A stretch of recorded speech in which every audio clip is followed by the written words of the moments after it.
ನಮ್ಮ ಸರ್ಕಾರ ಯಾರು ಅನೇಕ FIRಗಳಾಗಿದೆ.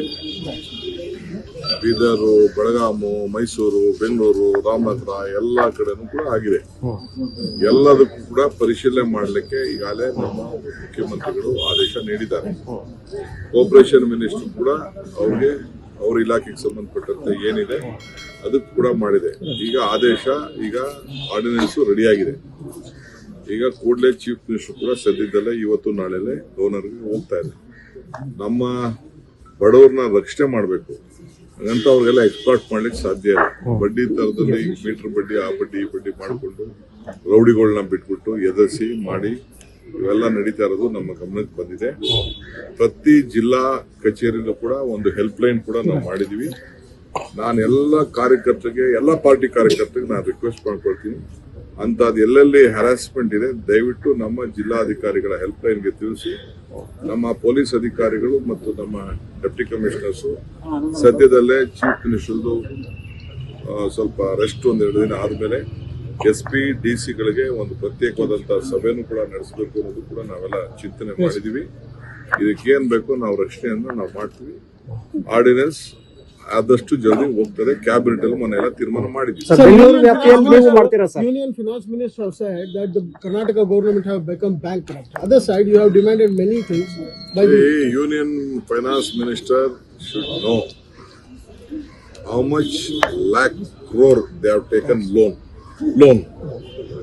We have not taken such loan. We are managing.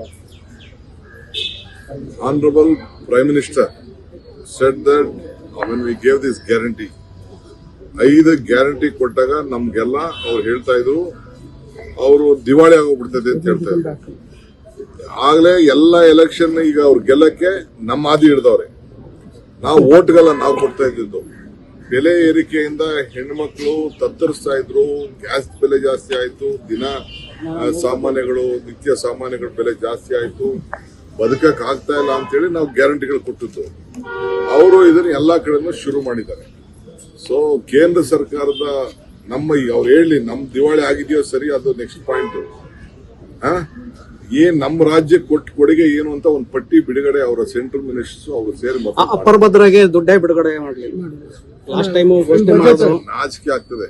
ಮಾತು ಏನಾದ್ರು ಈ ನಾಲ್ಗೆಲ್ಲಿ ಮಾತು ಕೊಟ್ರೆ ಆ ಮಾತನ್ನ ಉಳಿಸ್ಕೊಳ್ಬೇಕು.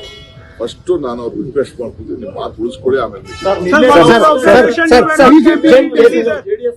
JDS ಶಾಸಕರು ಈಗ ತಮ್ಮನ್ನು ಸಂಪರ್ಕ ಮಾಡ್ತಾ ಇದ್ದಾರೆ ಅಂತ ಸರ್. ಯಾವ JDS ಶಾಸಕರು ಬಗ್ಗೆ ನಾನು ಮಾತಾಡಿಲ್ಲ. ಬಹಳ ಜನ ಕಾರ್ಯಕರ್ತರಿಗೆ, ಜನತಾದಳ ಕಾರ್ಯಕರ್ತರಿಗೆ ಅವ್ರ ಭವಿಷ್ಯ ಅವ್ರು ನೋಡ್ಕೊಳ್ತಾ ಇದ್ದಾರೆ. ಲೋಕಲ್ ಅಲ್ಲಿ ಆಗ್ತಾ ಇಲ್ಲ ಅವ್ರಿಗೆ.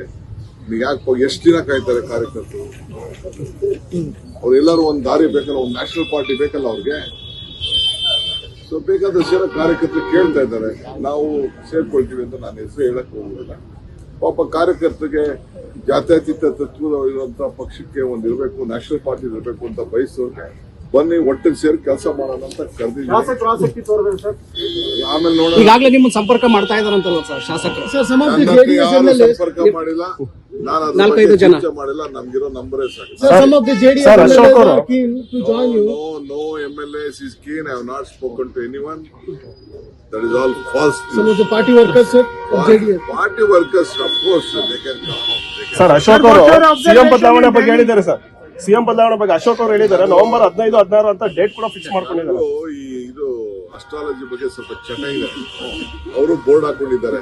ನಾನು ಟೈಮ್ ತಗೊಂಡು ನಾನು ಶಾಸಕರಿಗೆ ಹೋಗ್ತೀನಿ.